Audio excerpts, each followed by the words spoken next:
My name is Diana Foster. I'm 34 years old, and while I was working a grueling triple shift in the emergency room on Christmas Eve, saving lives and helping families during their darkest moments, I trusted my parents Richard and Barbara Foster to include my 14-year-old son Tyler in their traditional Christmas dinner, only to receive a devastating phone call from my crying teenager who had been told there was no space at the table and that he needed to Uber home alone to our empty apartment, while his grandparents, Uncle Kevin, and cousins celebrated without him.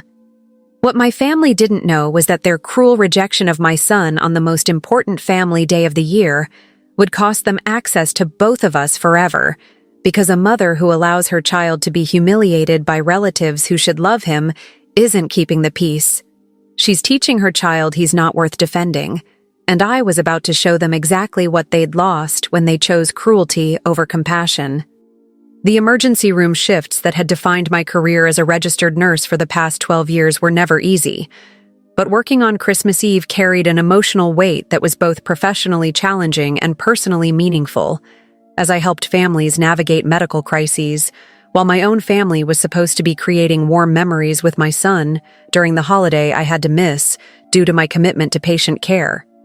We've got a car accident coming in, multiple trauma, ETA 5 minutes.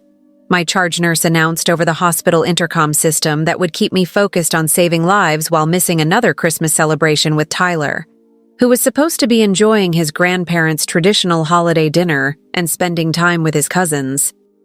The decision to work Christmas Eve had been both financially motivated and practically necessary, since holiday pay would help with Tyler's growing expenses as a high school freshman, and emergency departments always needed experienced nurses during holidays when accidents and medical emergencies continued, despite family celebrations and seasonal festivities.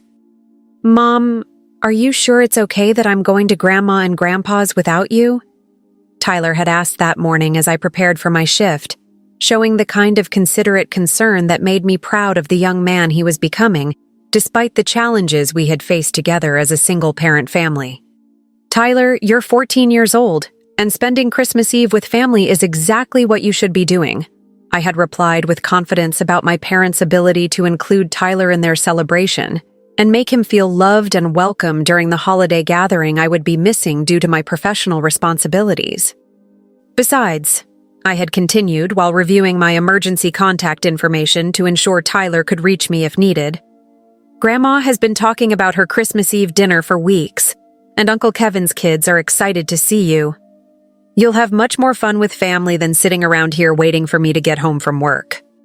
The trust I placed in my parents to treat Tyler with love and inclusion during Christmas Eve dinner was based on my hope that blood family relationships would overcome the subtle but persistent tension that had characterized their interactions with my son since his birth 15 years earlier, when I had become a single mother at 19 after Tyler's father abandoned us. Tyler had grown into an exceptional teenager despite the challenges of single motherhood and financial stress that had defined our life together. He maintained a 3.8 GPA while playing varsity basketball as a freshman, volunteered at our local animal shelter on weekends, and had never given me serious behavioral problems despite navigating adolescence without a father figure or extended family support that embraced him unconditionally. "I love you, Mom," Tyler had said as he kissed my cheek before leaving for my parents' house. "Thank you for working so hard to take care of us. I know Christmas Eve shifts are difficult, but I'm proud of what you do to help people." The maturity and gratitude in Tyler's words had filled me with pride about the young man I was raising, but they had also carried an undertone of understanding about sacrifice and family dynamics that no 14-year-old should have needed to develop in order to navigate relationships with relatives who should have loved him unconditionally. The emergency room had been unusually busy that Christmas Eve, with a steady stream of patients requiring immediate medical attention, complex treatment coordination, and emotional support during medical crises that were particularly traumatic because they were interrupting family celebrations and holiday traditions that patients had been planning and anticipating for months. "We've got a pediatric case coming in, possible poisoning," another nurse announced during the shift that was keeping me completely focused on patient care while Tyler was supposed to be enjoying Christmas Eve dinner with grandparents who had promised to include him in their family celebration. The pediatric emergency that required my immediate attention involved a 3-year-old who had ingested household chemicals while his parents were preparing Christmas dinner, creating a life-threatening situation that required rapid intervention, careful monitoring, and coordination with poison control specialists to ensure the child's survival and recovery. "His vitals are stabilizing," I told the relieved parents after 2 hours of intensive treatment and monitoring. "He's going to be fine, but we'll need to keep him for observation overnight to ensure there are no delayed reactions to the chemical exposure." The successful treatment of a child's life-threatening emergency on Christmas Eve was both professionally satisfying and emotionally meaningful, representing the reason I had chosen emergency nursing as my career path, despite the demanding schedule and personal sacrifice required to maintain clinical expertise and provide excellent patient care. Have you ever been saving someone else's child's life while trusting that your own child was being loved and cared for by family members who had promised to include him in their holiday celebration? That's exactly what I was experiencing as I worked through my Christmas Eve shift, unaware that Tyler was about to face the most hurtful rejection of his young life.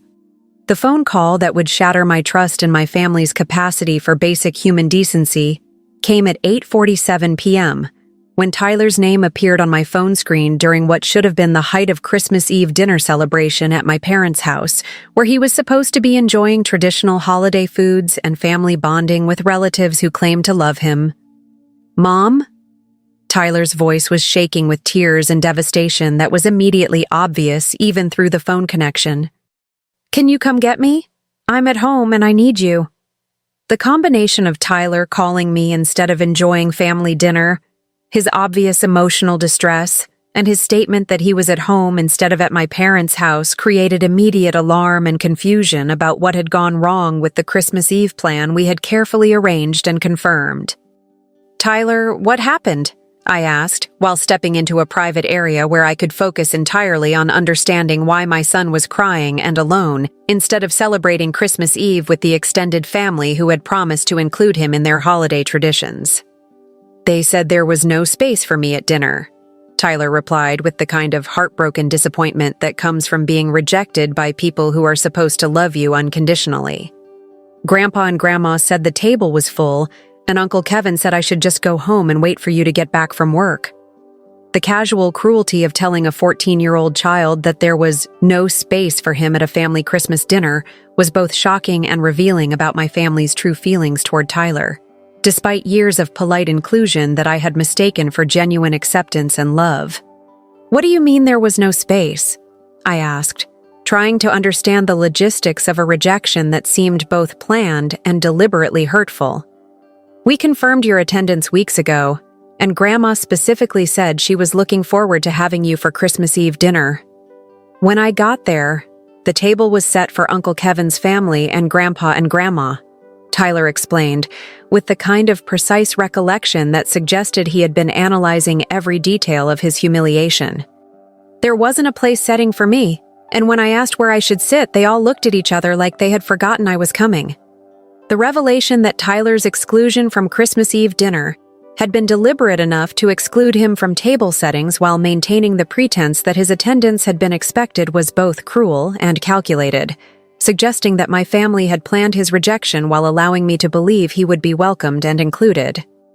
"Uncle Kevin said I didn't belong at family dinners because I was proof of your mistakes," Tyler continued with devastating accuracy about the cruel words that had been directed at a child who had never done anything to deserve such family rejection and humiliation.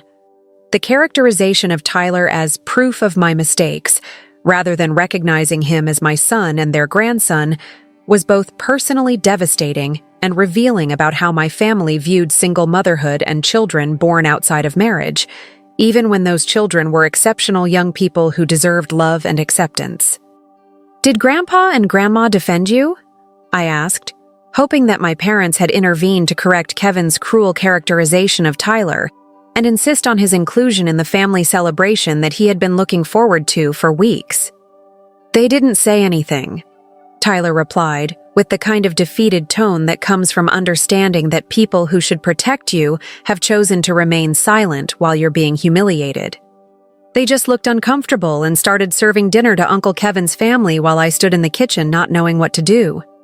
The silence from my parents while Kevin attacked Tyler's right to exist and participate in family celebrations was more hurtful than Kevin's direct cruelty, since it represented their tacit agreement with his assessment that Tyler didn't belong in our family, despite being their grandson. "How did you get home?" I asked, dreading the answer but needing to understand the full scope of how my family had abandoned Tyler during what should have been a joyful family celebration.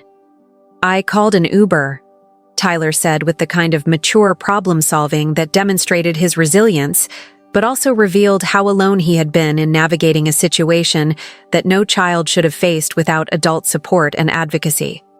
"Tyler, I am so sorry," I said with anger and heartbreak about my family's treatment of my son, while also feeling profound guilt about trusting them to include him when I should have understood that their polite tolerance had never represented genuine acceptance or love.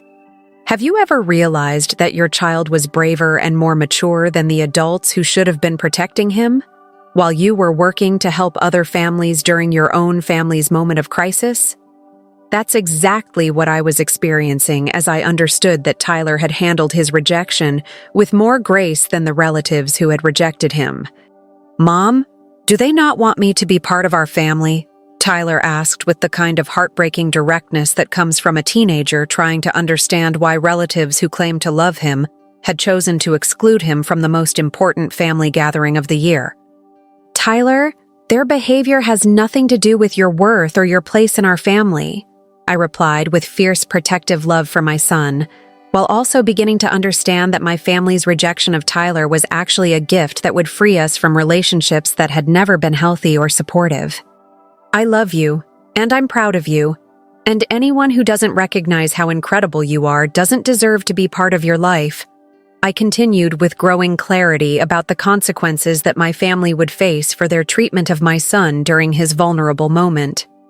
The conversation with Tyler that revealed the scope of my family's cruelty was also the moment I began planning systematic consequences that would teach them exactly what they had lost when they chose to reject a child who had never done anything except exist as evidence of my teenage pregnancy and single motherhood. The family dynamics that had made Tyler's Christmas Eve rejection possible had been building for 15 years through subtle but persistent messages about legitimacy, family hierarchy, and the difference between children who were planned and welcomed versus children who represented mistakes that families were expected to tolerate rather than embrace. Diana made her choices when she got pregnant so young. I had overheard my mother Barbara telling my Aunt Patricia during a family gathering 3 years earlier. "We love Tyler, but we can't pretend that his situation is the same as Kevin's children who were born into stable marriages with fathers who wanted them." The distinction between Tyler and Kevin's children, based on the circumstances of their conception and their parents' marital status at the time of their birth, was both cruel and irrelevant to their individual worth, character, and right to be loved unconditionally by grandparents who claim to care about family values. "Tyler is a good kid, but he'll always be a reminder of Diana's poor judgment," Richard had added during the same conversation, apparently unaware that I could hear his assessment of my son as a permanent symbol of teenage pregnancy, rather than recognizing him as an exceptional young person who deserved pride and celebration. The characterization of Tyler as a reminder of poor judgment, rather than acknowledging him as a beloved grandson who brought joy and pride to the family, was both personally hurtful and revealing about how my parents viewed single motherhood and children born outside their narrow definitions of acceptable family structures. Kevin's children have advantages that Tyler will never have because they come from a traditional family with married parents who planned their pregnancies. Barbara had continued with obvious favoritism that treated Tyler's single-parent household as inherently inferior to Kevin's married family structure.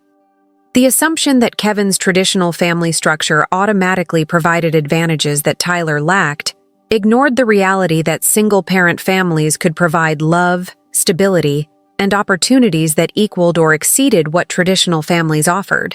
especially when single parents worked as hard as I had to provide for their children. But while my parents maintained polite tolerance for Tyler during family gatherings, their subtle but consistent messaging about family hierarchy and legitimacy had created an atmosphere where Kevin felt comfortable expressing explicit rejection of Tyler's place in our family during vulnerable moments when I wasn't present to defend him. "Tyler doesn't really belong at adult family events," Kevin had said during Tyler's 13th birthday celebration when I had organized a family gathering to celebrate my son's transition into teenage years. "He's not like my kids who have stable family backgrounds." The suggestion that Tyler's single-parent background disqualified him from adult family events, while Kevin's children deserved full inclusion, was both cruel and illogical, since Tyler consistently demonstrated more maturity and responsibility than children from Kevin's supposedly superior family structure.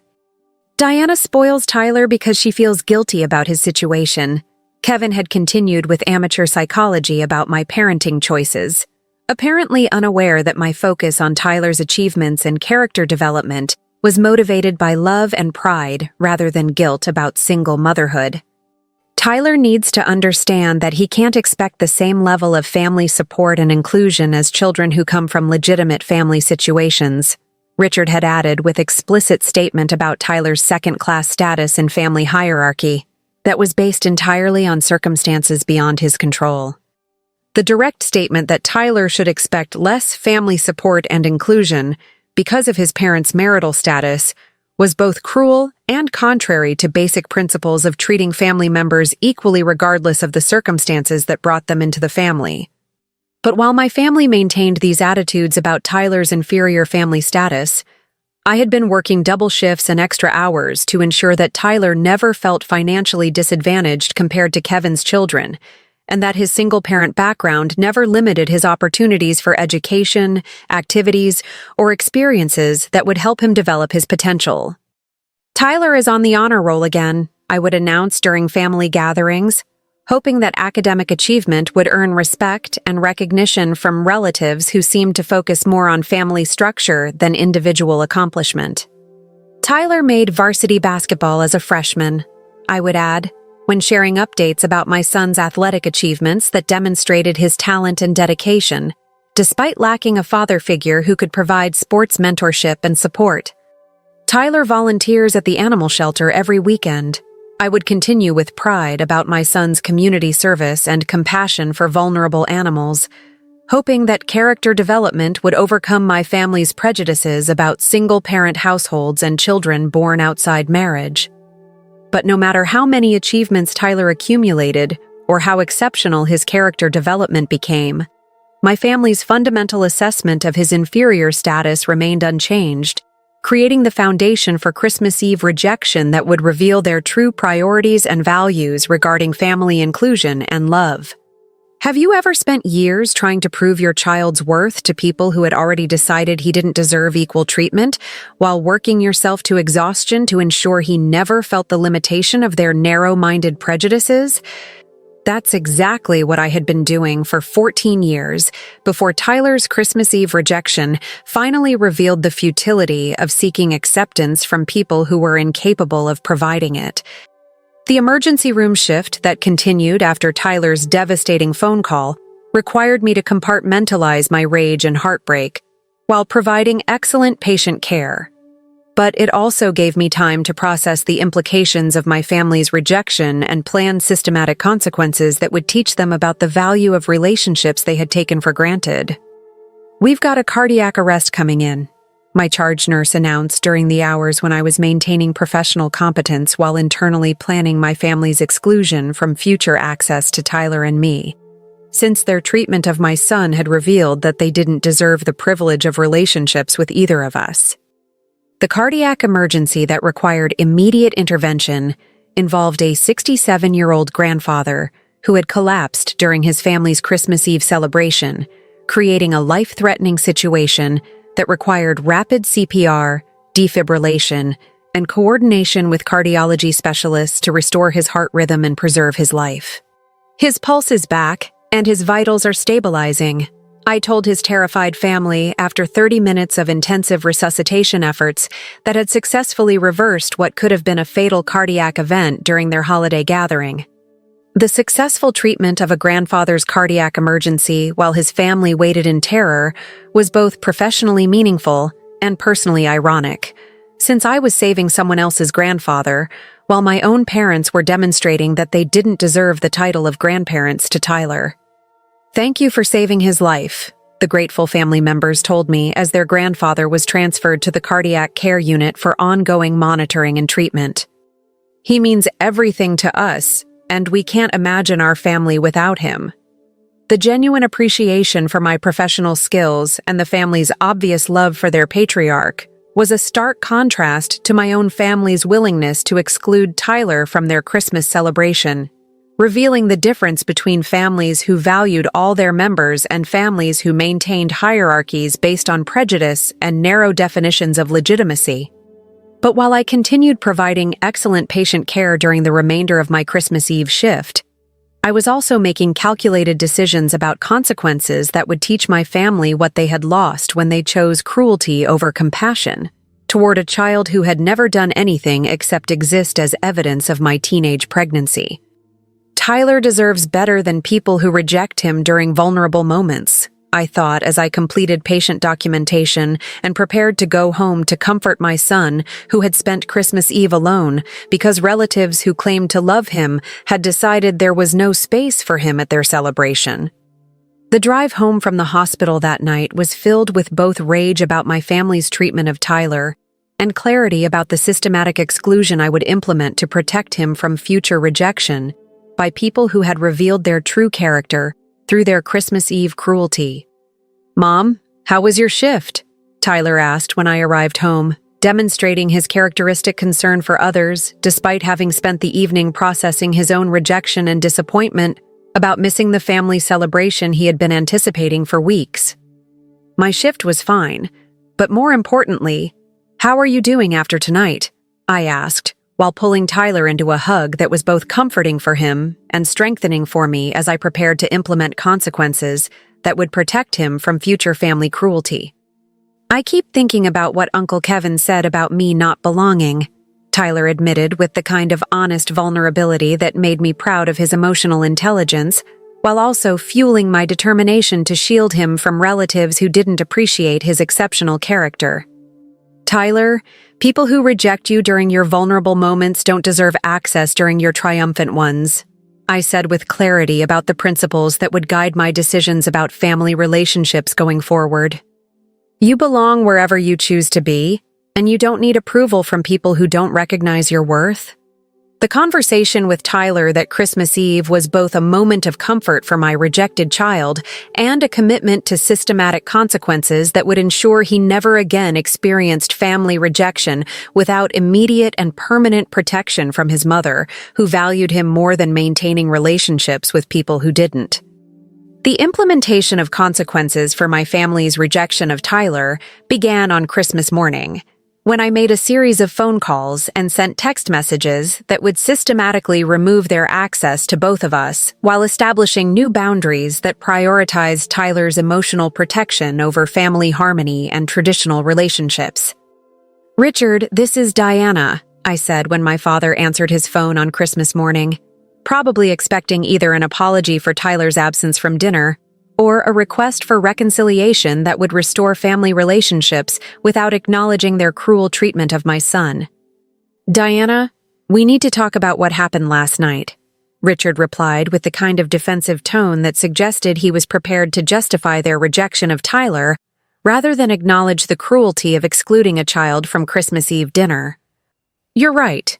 We do need to talk," I said with calm determination that immediately indicated this conversation would be different from previous family discussions, where I had accepted their treatment of Tyler in order to maintain access to extended family relationships. "Tyler will no longer be attending any family gatherings or events," I announced with the first systematic consequence for their Christmas Eve rejection. "Since you've made it clear that there's no space for him at family celebrations, I'm ensuring that he won't be put in the position of being rejected again." "Diana, you're overreacting to a simple misunderstanding," Richard protested, with the kind of minimization that treated Tyler's humiliation as a minor social awkwardness, rather than deliberate exclusion that had devastated a 14-year-old child. "There was no misunderstanding," I replied with accuracy about their deliberate choice to exclude Tyler from table settings while allowing Kevin to tell him he didn't belong in our family. "You made calculated decisions that revealed your true feelings about my son, and I'm making calculated decisions about your access to both of us." The establishment of permanent exclusion from family events was both protective for Tyler and educational for my family, who were about to learn that rejecting a child meant losing access to that child's achievements, milestones, and ongoing development as he matured into adulthood. I'm also removing both of us from all family group chats, emergency contact lists, and future planning coordination. I continued with additional consequences that would eliminate their access to information about Tyler's academic achievements, athletic accomplishments, and social development that they had been taking for granted. "You're also no longer welcome at Tyler's basketball games, school events, or any activities where your presence might make him feel unwelcome or rejected," I added with comprehensive protection that would ensure Tyler could excel without worrying about family members who had demonstrated their willingness to hurt him during vulnerable moments. "Diana, you can't keep Tyler away from his grandparents over one difficult evening," Barbara interjected as she joined the phone conversation, apparently expecting that I would prioritize maintaining family relationships over protecting my son from people who had revealed their capacity for cruelty. "I'm not keeping Tyler away from his grandparents," I replied with accuracy about the situation they had created through their own choices. "I'm protecting him from people who rejected him on Christmas Eve and allowed their son to tell him he doesn't belong in our family." "We didn't know Kevin was going to say those things," Barbara protested, with the kind of excuse that ignored their responsibility for allowing Tyler to be attacked without defending him or insisting on his inclusion in the family celebration. "You didn't defend him either," I responded with the core issue that revealed their priorities and values regarding family protection. "When Kevin said Tyler was proof of my mistakes and didn't belong at family events, you remained silent and excluded him from dinner rather than insisting that he was welcome and valued. Have you ever had to explain to grandparents that their silence during their grandson's humiliation was as cruel as the direct attack they had allowed to occur without intervention? That's exactly what I was doing as I established consequences for family members who had failed to protect Tyler when he needed advocacy and support. I'm also withdrawing from my role as family emergency medical contact. I continued with additional consequences that would affect their access to professional medical expertise during future health crises and emergency situations that required immediate clinical knowledge and healthcare system navigation. "Diana, we've depended on your medical expertise for family health emergencies for years," Richard said with growing understanding that my withdrawal from family relationships would eliminate resources they had been taking for granted while treating my son as less worthy of inclusion and protection. "People who reject my child don't get to depend on my professional skills during their emergencies," I replied with logical connection between family treatment and access to professional assistance that had been provided freely for years without appreciation or reciprocity. "Finally," I announced with the most comprehensive consequence for their Christmas Eve cruelty, "Tyler and I will be creating our own chosen family with people who appreciate and value both of us unconditionally, rather than maintaining relationships with people who use family gatherings to establish hierarchies and exclude children based on the circumstances of their birth." The announcement that we would be building new family relationships with people who embraced Tyler completely was both a protection strategy for him and a consequence that would deprive my biological family of access to exceptional young person they had failed to appreciate or protect. "You're making a mistake that will hurt Tyler in the long run," Kevin said as he joined the phone conversation, apparently believing that access to grandparents who rejected him was somehow more valuable than protection from people who had demonstrated their willingness to humiliate him. "The only mistake I made was trusting people who reject children to provide love and support for my son," I replied with accuracy about the misjudgment that had led to Tyler's Christmas Eve devastation. Tyler deserves better than relatives who exclude him from family celebrations and tell him he doesn't belong. The systematic establishment of consequences for my family's rejection of Tyler was both immediately protective and permanently educational, ensuring that they would understand the full scope of what they had lost when they chose prejudice over love, exclusion over inclusion, and cruelty over compassion toward a child who had always deserved better from people who claimed to be his family. The immediate impact of my decision to completely withdraw Tyler and myself from all family relationships and activities created panic among relatives who suddenly understood how much they had been depending on resources and connections they had been taking for granted while maintaining prejudices and hierarchies that had culminated in Tyler's Christmas Eve rejection and humiliation. "Diana, you can't just cut us off from Tyler completely," Barbara called the next day with obvious distress about losing access to her grandson's achievements and development as he entered high school and began making decisions about college preparation and future career planning. "He's our grandson regardless of what happened at Christmas dinner." "Tyler is your grandson when it's convenient for you to claim him," I replied with accuracy about their selective acknowledgement of family relationships. "But when Kevin said he doesn't belong in our family and you remained silent, you made it clear that Tyler's status as your grandson doesn't include protection from family cruelty or guaranteed inclusion in family celebrations." The distinction between claiming Tyler as family when it served their interests versus protecting him as family when he needed advocacy was the core issue that had led to permanent consequences for their demonstrated priorities and values regarding family loyalty and child protection. "We didn't realize how much we depend on your medical expertise during family emergencies," Richard admitted during a separate phone call that revealed another dimension of what they were losing through their treatment of Tyler. "When your uncle had his stroke last month, you coordinated his entire hospital care and helped us navigate the healthcare system. The acknowledgement that they had been depending on my professional medical knowledge during family health crises while treating my son as less worthy of family inclusion was both ironic and educational about the connections between family support and access to professional expertise.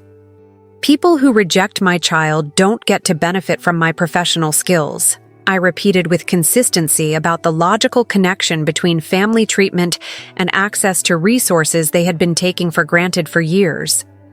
"We also didn't understand how much Tyler contributes to family gatherings," Jessica, Kevin's wife, called to admit with recognition that Tyler's absence would be noticed by Kevin's children who had always enjoyed their cousin's company, despite their parents' attitudes about single-parent families and children born outside marriage.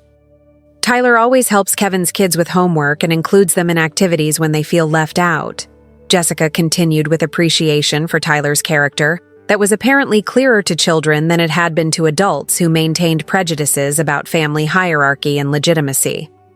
"My kids have been asking where Tyler is and when they'll see him again," Jessica added with acknowledgement that Tyler's removal from family relationships would affect Kevin's children who valued their cousin's friendship and mentorship despite their parents' willingness to exclude him from family celebrations.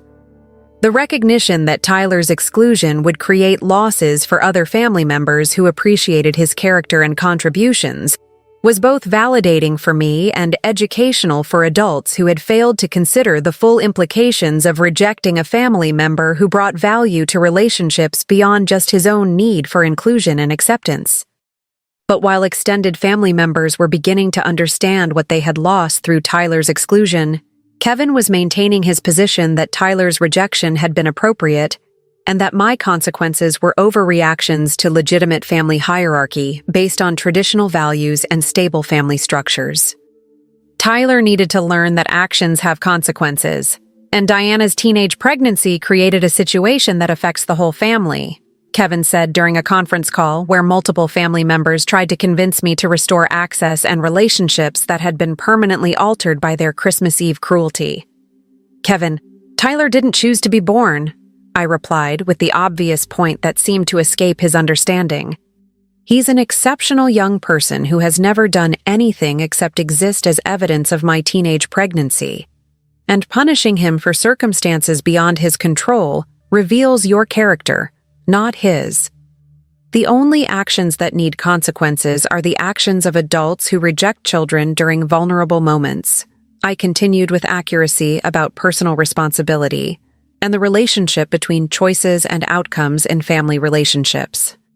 Have you ever had to explain to family members that rejecting a child creates consequences that affect everyone, including people who value that child and will miss his presence in family activities and celebrations? That's exactly what was happening as my family began to understand the comprehensive impact of losing access to Tyler's character, achievements, and ongoing development. "Diana, we want to work this out," Richard said during another attempt at family reconciliation that would restore relationships without acknowledging the fundamental changes in family dynamics that Tyler's rejection had revealed. "Family is more important than one difficult evening.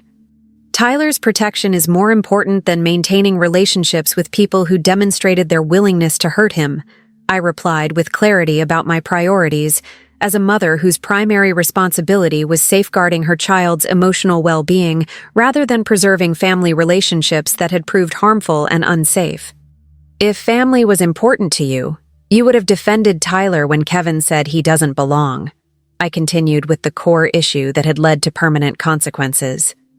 "If family was important to you, you would have insisted on his inclusion rather than serving dinner to other grandchildren while excluding him from Christmas Eve celebration."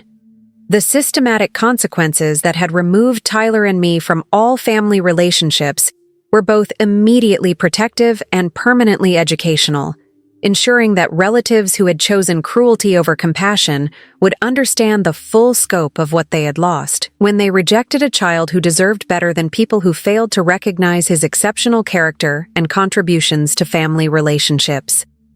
The new chosen family that Tyler and I built together was centered around people who appreciated and valued both of us unconditionally, creating relationships based on mutual respect, genuine affection, and consistent support rather than tolerance, prejudice, and hierarchy that had characterized our biological family dynamics for 15 years. "Tyler, I want you to invite whoever you want for our own Christmas celebration this year," I announced during our first Christmas planning session after cutting ties with relatives who had rejected him. "We're going to create traditions with people who actually want to spend time with both of us." The opportunity to build new holiday traditions with people who embraced Tyler completely was both liberating and exciting, allowing us to focus on relationships that brought joy and appreciation rather than stress and the constant need to prove our worth to people who had predetermined our inferior status. "Can I invite Marcus and his family?" Tyler asked, referring to his best friend whose parents had always treated Tyler like a second son and had consistently included him in family activities and celebrations without any prejudice about single-parent households or circumstances of birth. "Can I invite Ms. Rodriguez and her kids?" Tyler continued, mentioning his former teacher whose family had become close friends and who had always celebrated Tyler's achievements with genuine pride and enthusiasm that exceeded what he had received from biological grandparents. "Tyler, you can invite anyone who makes you feel valued and appreciated," I replied with joy about building celebrations that would focus on people who actually wanted to be part of our lives rather than people who tolerated our presence while maintaining hierarchies and prejudices. The Christmas celebration we created with our chosen family was both more meaningful and more joyful than any holiday gathering I could remember with my biological family, featuring people who celebrated Tyler's achievements, appreciated his character, and included both of us in their own family traditions and planning. "Tyler is like a son to us," Marcus's mother told me during our celebration. "We've watched him grow into such an exceptional young person, and we're proud to be part of his chosen family. Tyler has been such a positive influence on our children," Ms. Rodriguez added with appreciation for my son's mentorship and friendship with younger kids who looked up to his academic achievements and athletic accomplishments. "He's always been welcome in our family, and we're honored that he considers us part of his support system." The genuine appreciation and unconditional acceptance from chosen family members was both healing for Tyler and validating for me as a mother who had worked for 15 years to raise an exceptional child, despite limited extended family support and consistent subtle rejection from relatives who maintained narrow definitions of legitimate family structures. But the most meaningful aspect of our new chosen family was Tyler's increasing confidence and self-worth as he experienced relationships with people who valued him completely, rather than tolerating his presence while maintaining prejudices about his background and family situation. "Mom, I feel so much happier since we stopped going to family gatherings where I always felt like I had to prove I deserved to be there," Tyler told me 6 months after our Christmas Eve break from biological family relationships. "Our chosen family makes me feel like I belong just because they love me." The recognition that Tyler was happier and more confident without the stress of biological family relationships that required constant proof of worthiness was both personally validating and professionally confirming about child psychology and the importance of protecting children from relationships that undermine their self-esteem and sense of belonging. "I don't miss feeling like the outsider at family events," Tyler continued with insight about family dynamics that had been harmful to his development. "I'd rather spend time with people who are excited to see me than people who act like they're doing me a favor by including me." The wisdom in Tyler's assessment of family relationships was remarkable for a 14-year-old, but it was also evidence of the emotional intelligence and resilience he had developed through navigating rejection and learning to value himself independent of biological family approval or acceptance. 2 years after Tyler's Christmas Eve rejection and our systematic withdrawal from biological family relationships, he had thrived academically, athletically, and socially, while building strong connections with chosen family members who celebrated his achievements and supported his goals without any reservations or prejudices about his background. Tyler made National Honor Society, I announced to our chosen family during one of our regular celebration dinners that had replaced biological family obligations. He's also being recruited by several colleges for basketball scholarships. "We're so proud of Tyler," our chosen family members replied with genuine enthusiasm that exceeded any recognition Tyler had ever received from biological grandparents who had been more focused on his inferior family status than his exceptional individual achievements. "Tyler has become such a leader at school," his guidance counselor told me during a parent conference. "Teachers consistently praise his character, and younger students look up to him as a role model for academic excellence and community service." The recognition Tyler was receiving from school professionals and community members was both personally satisfying and evidence that chosen family relationships had provided him with the confidence and support necessary to excel without the emotional burden of biological family rejection and conditional acceptance. But perhaps the most satisfying aspect of our new life was Tyler's complete lack of interest in reconciliation with biological family members who had rejected him during his vulnerable moment, even when they attempted to re-establish contact during his high school achievements and college planning process. "Tyler, your grandparents called to ask about attending your graduation," I told him, when Richard and Barbara attempted to reconnect during his senior year of high school. "They want to celebrate your academic achievements and be part of your college planning process." "Mom, people who reject you during your worst moments don't deserve access during your best moments," Tyler replied with wisdom that exceeded his 18 years and demonstrated his understanding of personal boundaries and self-protection in family relationships. The decision to maintain boundaries with biological family members who had demonstrated their capacity for rejection during vulnerable moments was both emotionally healthy for Tyler and practically consistent with principles of relationship management that protected him from people who had proved they couldn't be trusted with his emotional well-being.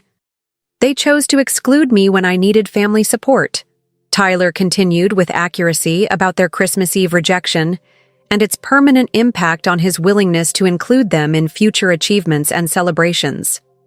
"I choose to exclude them from celebrations they don't deserve to attend." The parallel between their rejection of him and his rejection of them was both poetically appropriate and psychologically healthy, demonstrating Tyler's development of strong personal boundaries and self-advocacy skills that would serve him well in future relationships and life challenges. 4 years after the Christmas Eve rejection that had permanently altered our family relationships, Tyler graduated as valedictorian of his high school class with full athletic and academic scholarships to prestigious universities, surrounded by chosen family members who had supported his achievements without any reservations or conditions based on his background or family structure. Tyler represents everything that's right about young people today, his principal announced during the graduation ceremony, attended by chosen family members who had earned their places in our lives through consistent support and unconditional acceptance. His academic excellence, athletic achievement, and community service demonstrate character that will make a positive impact wherever he chooses to pursue his education and career. The recognition Tyler received during his graduation was both personally meaningful and publicly validating about the exceptional young man he had become despite, or perhaps because of, biological family rejection that had forced him to develop resilience, self-worth, and strong relationships with people who appreciated his character. "I'm proud of the family we built together," Tyler told me after his graduation ceremony. "We chose people who choose us, and that's more valuable than biological relationships with people who reject you when you need them most." The wisdom Tyler had developed about family relationships was both impressive for an 18-year-old and evidence that protecting him from biological family rejection had allowed him to flourish in ways that wouldn't have been possible if I had prioritized maintaining relationships over safeguarding his emotional development and self-worth. If you're reading this and you're dealing with family members who reject your child or treat them as less worthy than other family members, please know that protecting your child's emotional well-being is more important than maintaining relationships with people who demonstrate their capacity for cruelty during vulnerable moments. Sometimes the people who claim to love your child while maintaining prejudices and hierarchies that undermine their sense of belonging are more harmful than helpful. And sometimes the most loving thing you can do is remove your child from relationships that require them to constantly prove their worthiness, instead of celebrating their inherent value. If this story resonated with your own experiences, please hit that subscribe button and share your experiences in the comments below. Have you ever had to choose between protecting your child and maintaining family relationships? How did you handle relatives who treated your child as less important than other family members? Your story might help someone else who's struggling with similar family dynamics and the challenge of protecting children from biological family rejection. Thank you for joining me on this journey from family rejection through protective consequences to chosen family celebration and unconditional acceptance. Remember that your child's emotional well-being is more important than maintaining relationships with people who reject them, and that chosen family members who appreciate your child completely are more valuable than biological relatives who tolerate their presence while maintaining prejudices about their worth. See you in our next story here at Her Sweet Revenge.